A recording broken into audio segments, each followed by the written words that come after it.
So I'm adding parentheses to the thing directly after the cosine and the sine. So it's the minus 3x's. I'm adding a parenthesis around, okay? Is there a minus after the... Okay, so now you're going to take the 4 formulas I gave you yesterday, and you're going to pick which one this looks like. So you're going to look for a formula that starts with cosine, cosine, with a minus sign in the middle, and then sine, sine. Which one of those 4 on the board is that one? Nope. Third one. It's got a minus in between.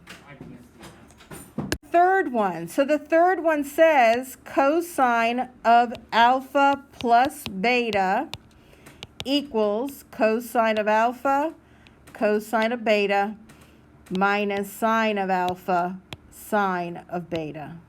Everybody understand that? And alpha and beta are just A and B. It's just to make you feel like you're doing very hard math. Okay? It's very hard. So if this is alpha and this is beta, Hold up. if you want to change alpha and beta to x and y, that's fine, but that is so algebra 2. Wow. So what this means is when you have cosine of the first guy, cosine of the second guy, minus sine of the first guy, sine of the second guy, you can combine it to be this, which is cosine of negative 3x plus negative 3x, which is cosine of negative 6x. You really don't solve it, you're just simplifying it. So this would be the answer. You're seeing which formula you're up against. Do you add or subtract the 2? That's Okay? the answer? So this one, we need to see which formula it looks like. It's got a minus in between, and it's got a sine and cosine and a cosine and sine. So it has a sine and cosine and sine and cosine. I wrote it backwards, but it's the same formula. Which one is it, first or second? So the second formula, this would be alpha, and this would be beta. And since there's a minus sign in between, this is the same as the sine of alpha minus beta. So this simplifies to sine of negative 5x. All of you might do this problem in 4 different ways, but you should still get the same answer. Everybody understand that? So you need to each find 2 numbers that are on your unit circle that added together equal negative 15. Okay. So 2 numbers that added or subtracted will give you negative 15 that are on your unit circle. So one of you came up with 30 minus 45. So let's do that.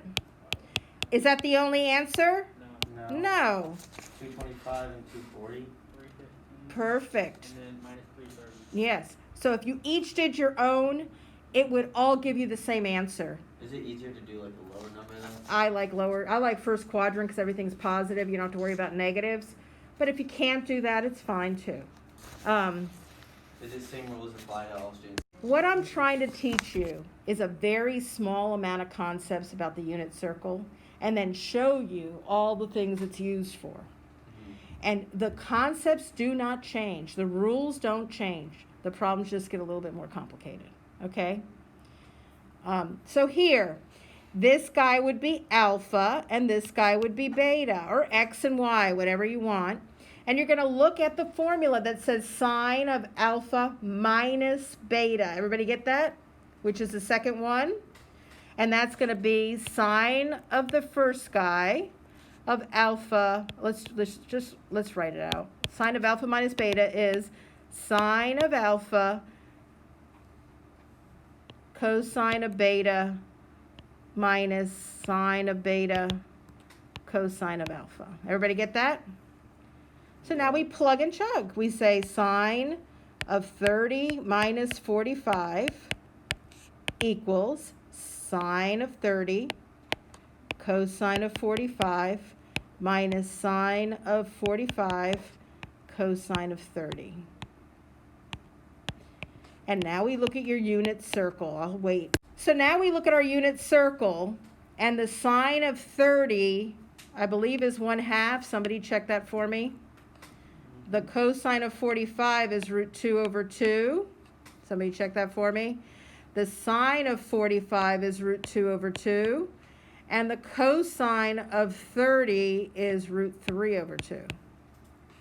Minus sign is part of the formula, not part of the numbers. If there was a negative, it would be negative, negative, okay? Now we multiply these guys together, because you can multiply anything, but you can only add like terms. So we got root 2 over 4 minus root 6 over 4. And since 4 is the common denominator, you can also express that as root 2 minus root 6 over 4. Now, how do we check this? Everybody in your calculator, type in, make sure you're in degrees, type in sine of negative 15 in your calculator. And what do you get? You get a negative? Negative 2.58. It can't be 2. Negative 0.2. What am I doing wrong? Make sure it's in degrees. So when you type this in your calculator and you type in this in your calculator, you should get the same ugly decimal. I don't want the decimal as an answer, but you can use it to check it.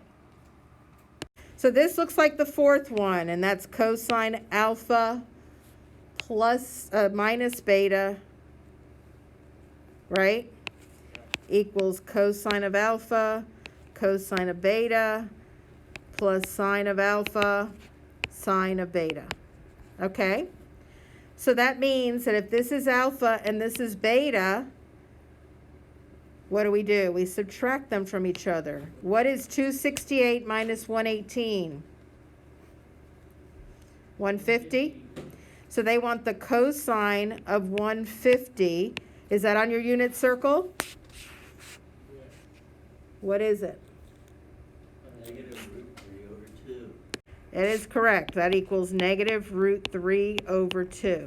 So you do the math, you add them together, then you look at your unit circle and see what the answer is, okay? Like we've been doing. Wait, why did you subtract this? So for homework, I want you to do half of each page. And then tomorrow in class, we'll finish them and answer any questions, okay?